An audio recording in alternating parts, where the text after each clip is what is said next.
G'day Tom, how are you? Good, thanks Andrew, good to be back. Yeah, lovely to have you back. Interesting week. Quite a lot of cases that we've got this week. We're going to talk about directors' duties under safety law a little bit later on, because the Whitemarsh case would put a shutter down any officer's spine as to the level of fine that was given in that case, but we'll come to it. We've got a couple of test cases running at the moment that we're going to keep you up to date with. Briefly, there is the Uber case that's running, the first major case in the Independent Contractors Jurisdiction of Fair Work Commission. Can't take you any further than that. It's self-represented guy against Ashurst, so very technical arguments on one side, very sort of global arguments on the other. But it will test about whether some of the terms in the Uber contract in a general way are unfair and will be struck out by the Fair Work Commission. So watch this space. Hardly anyone's used the jurisdiction that's coming up. The other case is Tees. This is a meat processors case versus the AMIU, the Meat Industry Union. We've talked about it a few weeks ago. I don't think it was you, Tom. In fact, it was definitely Nina and I spoke about that you shouldn't tickle the dragon, we've got to a stage where an application was filed by the union, and this is the test case about what is the scope of delegates' rights.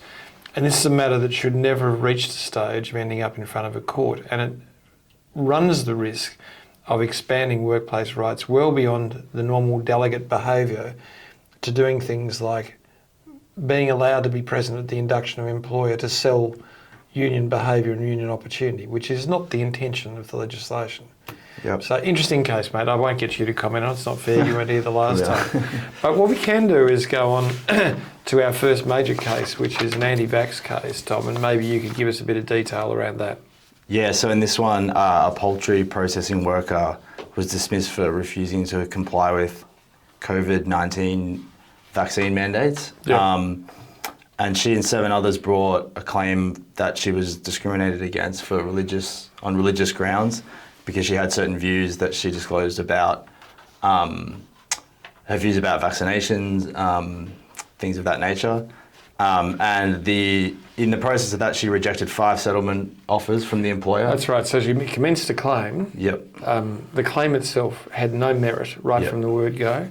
And then they made 5 offers of settlement, all of which were reasonable given the claim was utterly vexatious. Yeah, up to 12,000. Yeah, and she refused all of those, and so she ended up having to pay indemnity costs. Yeah. Now, those of you who are not lawyers, indemnity cost is all the costs. Yeah. And you can start to realise how frustrated the court was actually with dealing with her. There's still a couple of anti-vax cases coming, but as you can see, the unmeritorious nature of these claims is gradually being whacked down, and the voice that stood in the background where people should avoid vaccination, which may I say, in America where this is a major issue, we're seeing outbreaks of measles throughout, a disease that was cured and not in there, it's happening. So hopefully this madness stops, and as people get awarded a few indemnity cost orders, maybe they'll stop doing it as well. Tom, new bit of legislation on its way. Again, we're just keeping up to date, which is the penalty rates and overtimes. Talk about that for us if you could. Yeah, nothing revolutionary here, I don't think, but it's new legislation that will prevent award changes that reduce or substitute in any way penalty rates. Yeah.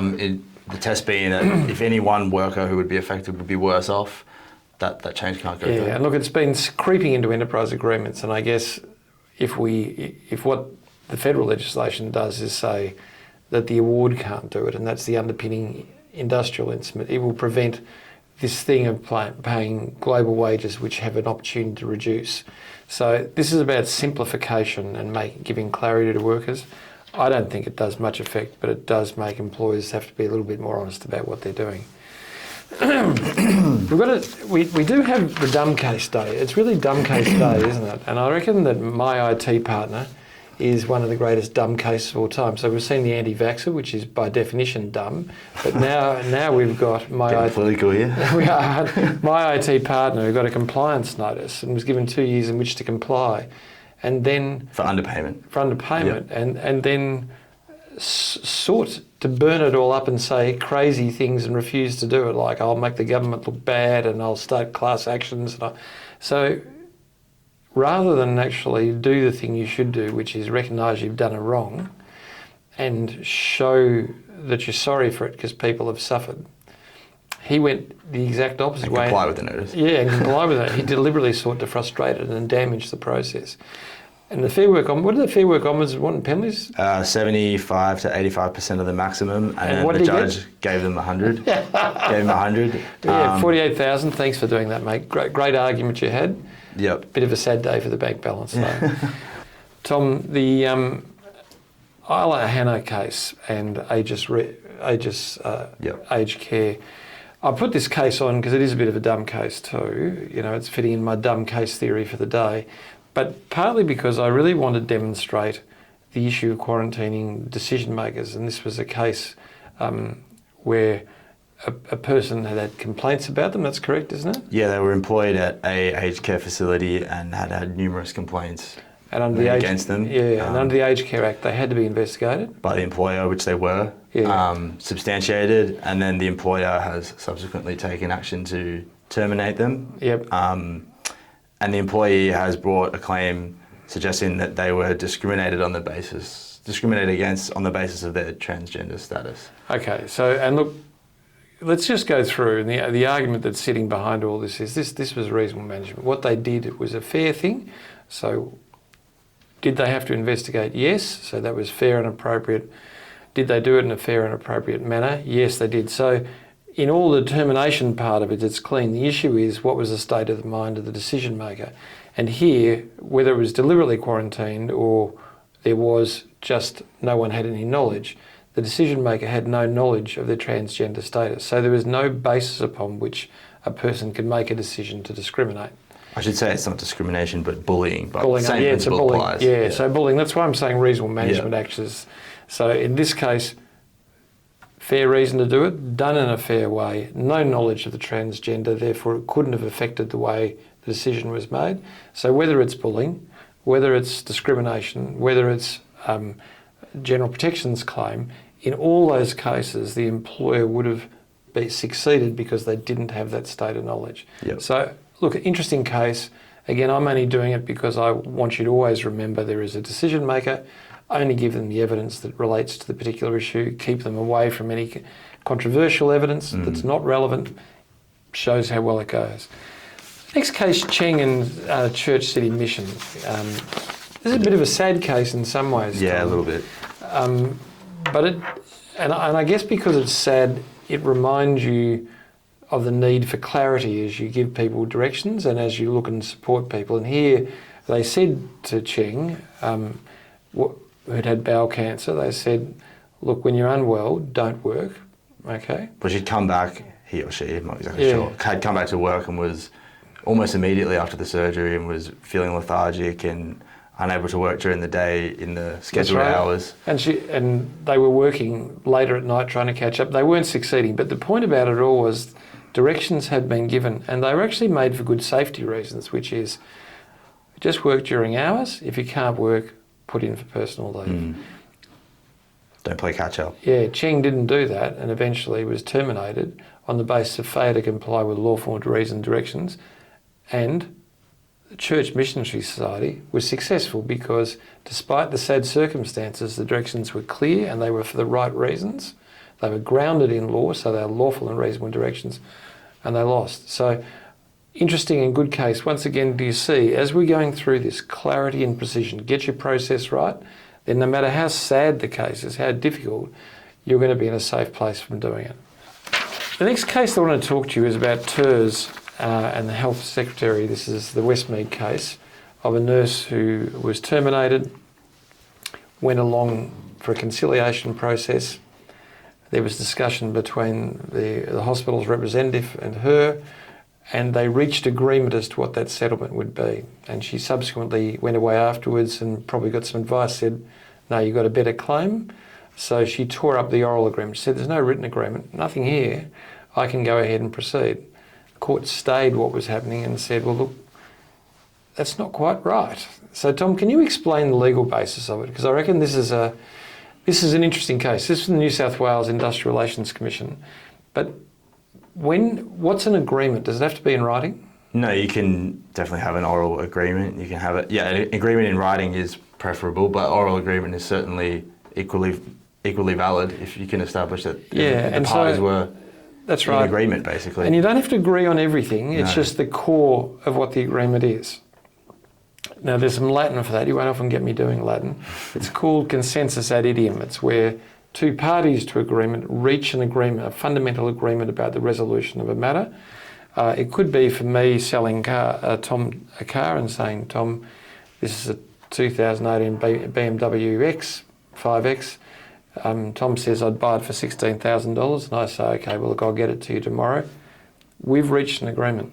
That's a fundamental agreement. We've reached an agreement as to what is the item and what is the price and when the transfer of title happens.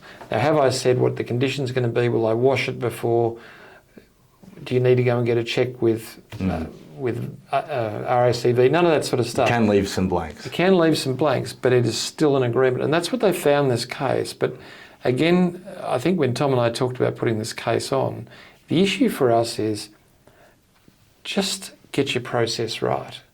Don't leave the room before a document's signed, because here they are $20,000 or $30,000 later in litigation arguing about an agreement that has been reached orally.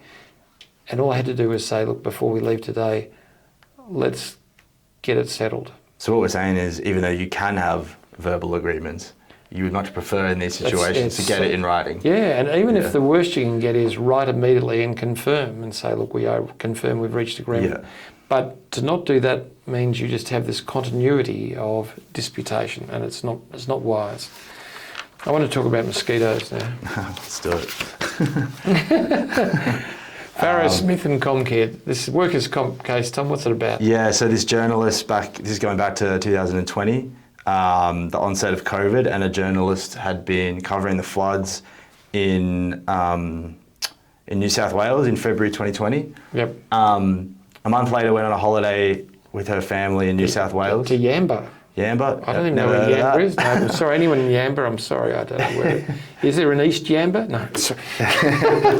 I know that about Wyalong, can I say, because if you're driving up to New South Wales, you go through West Wyalong, but I'm not sure there is a Wyalong. Anyway, that's just a... Yeah, I'm not so familiar with rural New South Wales geography, but... Okay, anyway, Yamba. Yeah, so she subsequently got very sick and was trying to claim that she had been ravaged by mosquitoes on her No, she'd been bitten by a mosquito. There was a medical records. She was smashed by mosquitoes, according to a GP at Yamba. At the floods. The floods, yeah, she was bitten. While at work. Yeah. And she was trying to claim that she was deserved compensation for that. Yeah, so she's trying to say I got Ross River virus as a result of being bitten.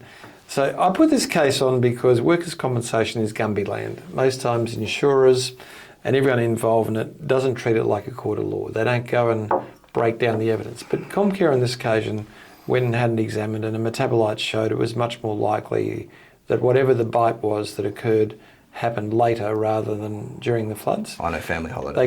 They called up the medical records, and sorry, I shouldn't have corrected you on this before, but the medical records said she complained of being smashed by mosquito. Now, I don't know what her vocabulary is like, but it's not flat. So I'm not sure how sharp she was either. But being smashed by a mosquito, how big was the mosquito? Yeah. That was at Yamba. She said nothing about mosquitoes to the doctor about when she was at the floods. And the truth of this case is the court just said, we don't believe you. We believe it happened at Yamba, and therefore there's no award of compensation. But can you see the clarity of detail? And I like the forensic idea of it. Well, what's the medical method by which I test when it occurs? Okay, let's look at the actual documentary evidence. And for us, as we just talked about the last case, oral evidence is good, but it's movable, it's flexible, it's based on memory, it has vagaries that come with it. But written evidence stays, the doctor's record stays. The doctor couldn't remember anything about what it was, but recorded at that time in relation to Yamba what occurred. So she lost. This case is only there because I remind you that compensation claims can cost as much as litigation. It might hit your premium and be worth $1 million. Yep. So why wouldn't you urge the insurer and work with the insurer to get the appropriate evidence to demonstrate medically, let's get the science right, let's get the chronology right, let's get the evidence of what had been written during the time, and there you go, her case failed. So I thought it was good. Yep. Not great for Yamba tourism. Not great. No, Yamba's damaged by that. Now, Tom, I'm going to throw to you. This is the big case. So we're talking about directors' duties. We've talked about Whitemarsh Case before, which is AWB, which is the builder who was fined $730,000. This is a yachting case. Do you want to talk us through the facts, a little bit of the facts? Because this is about a director who pleaded not guilty. So the company pleaded guilty, fined $730,000, half of the maximum. What did the director do? Should we go through what happened first? Yeah, first, that'd be good. Yeah, so the builder AWB was using a crane to salvage a submerged yacht. And in doing so, they're using a crane, they've put the slings on, and in doing so, as they're pulling it up, the mast is broken and hit a worker, fatally injuring them. The builder was charged with breaching sections of the Act for obvious safety breaches, but the director, and that's what this case is about, has denied their liability as the officer in charge of the systems of work. Yeah, that's right, under the due diligence provisions. And what they've said is, well, I couldn't have known the level of risk. But what the court did, I think it was Justice Russell, when they went through it, said, well, there's almost nothing of a safety system you've got. You've got no risk assessments. You've got nothing at all that you would need as an organisation to undertake the dangerous work you undertake. And not only that, you've shown no remorse in any of the way through. You've constantly not accepted the responsibility and then fines them $300,000 or maximum $357,000. Can I just say to you, we act only for employers, so we're always acting in relation to prosecutions, and we've done over 350 of them. And one of the things we always say to directors and people who are leading it is, can you just look factually at where your liability is? If you're guilty, please plead as early as you can. There's a big discount, 25%.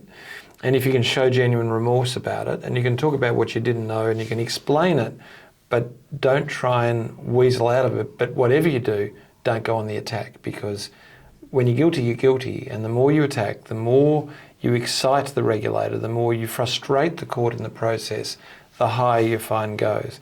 And that is damage of a very significant level that goes throughout the corporate world for you going forwards. $300,000 out of $350,000 fine. I wouldn't like to see this guy ever try and get reinsured. Does that make sense? Yeah, of course. He's really dug a hole for himself. Yeah. So that's our major case today. I'm highlighting it. Why are we both highlighting it so much? I don't think anybody quite understands the level of focus that regulators have on officers at the moment, have on due diligence, and are now prosecuting at a much higher level for due diligence breaches and reckless endangerment breaches by officers of business. And our lesson remains the same. If you're running a business as a director, you must know the nature of the hazards that exist in the organisation, the nature of the controls. You must stay up to date with the best law in relation to the work that you do. You've got to do an assessment of what resources need to be applied to achieve that. These are the basic due diligence obligations. When you have an incident, what happens is all that is tested. And in this case, none of it was present. So it's not hard to prevent a due diligence breach from being laid against you.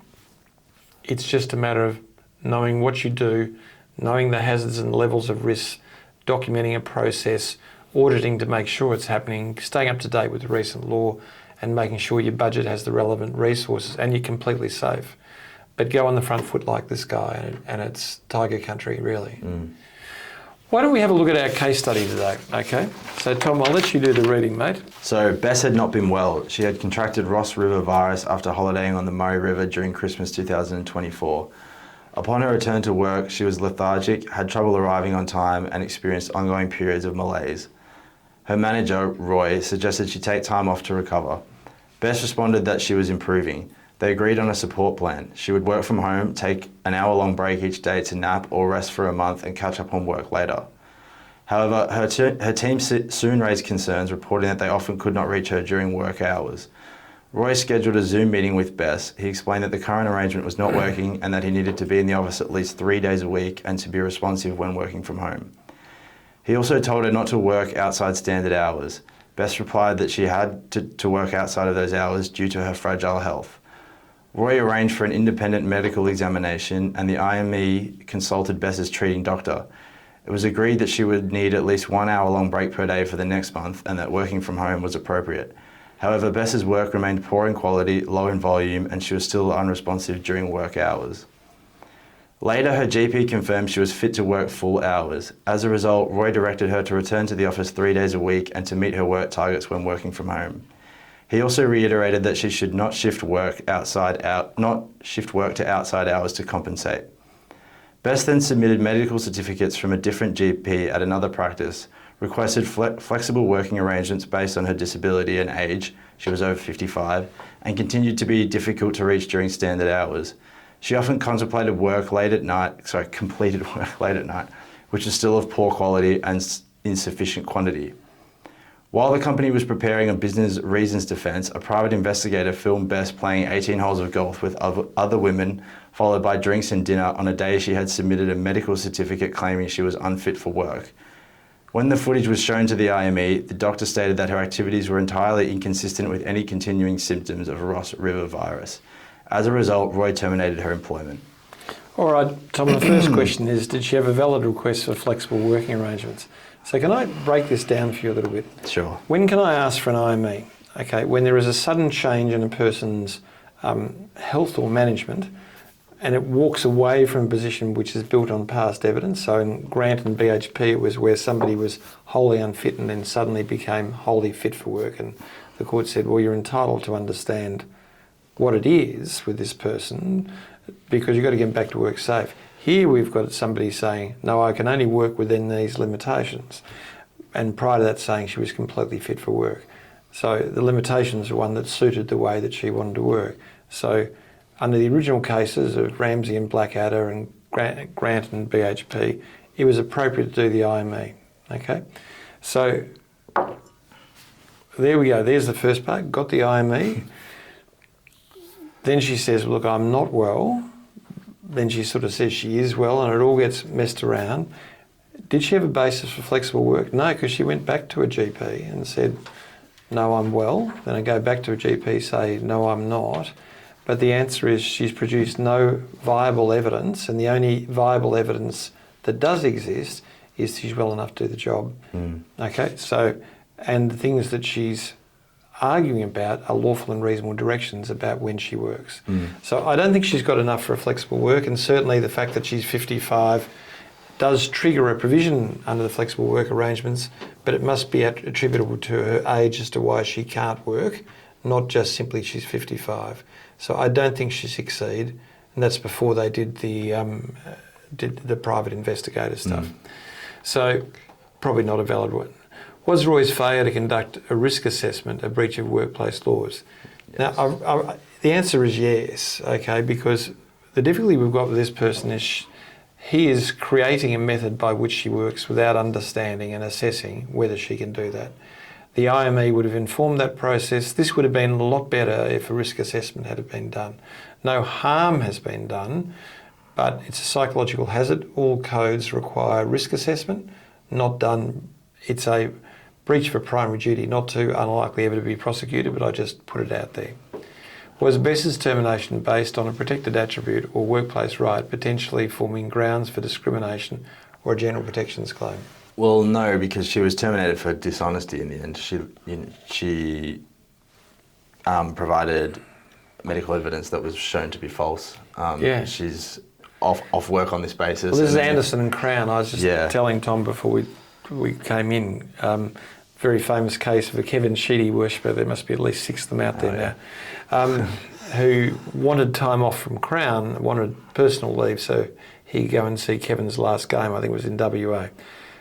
They said no, so he got a doctor's certificate that said he wasn't fit, and Channel 7 swept across the ground, and there he was with his jacket in the air like everybody else, and Crown terminated his employment because clearly it had nothing to, his medical certificate was not true, the facts that sat behind it.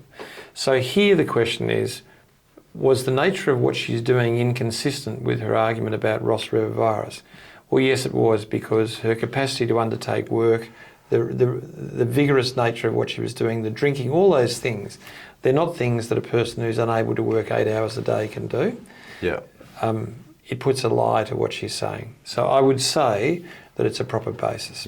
So the next question was the employer legally permitted to use surveillance in this way? Yeah, it's hard to sort of intuit what the answer to this would be, and you told me that it depends a lot on the jurisdictions. So certainly, we in 4 jurisdictions there's surveillance devices legislation.